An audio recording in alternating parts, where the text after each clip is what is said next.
Mental health disparities, which include racial disparity, cultural disparity, and assessment of the reasons of opioid use disorder, which are risk and protective factors.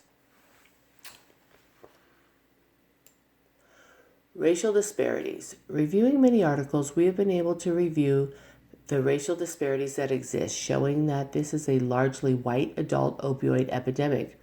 Racial ethnic disparities in opioid prescriptions have been documented nationally, with minorities being less likely to receive opioids. In particular, African American patients are significantly less likely to be prescribed opioids to treat pain than whites are, and this disparity persists even when the numbers are adjusted for other socioeconomic variables such as income.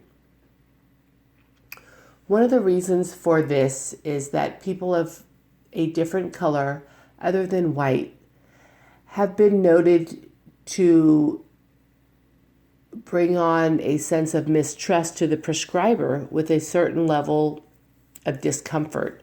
Dispensing opioids requires a certain level of trust, and due to the different levels of prescribing opioids depending on the race of the person, this could lead to a disproportionate opioid use and abuse among whites. Cultural disparities within the United States being such a diverse home of many people, it is important to look at cultural background when assessing for a substance abuse problem. When treating these individuals, we have to consider different methods of reaching out to them and their preferred method of communication and interaction. A lot of different cultures are family oriented. Therefore, when working with a substance abuse problem, their involvement is imperative and something that should be considered during the assessment.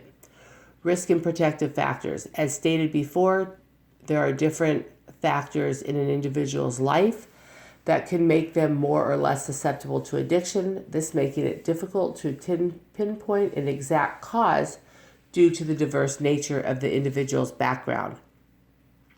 A risk factor could be parents who use drugs and alcohol.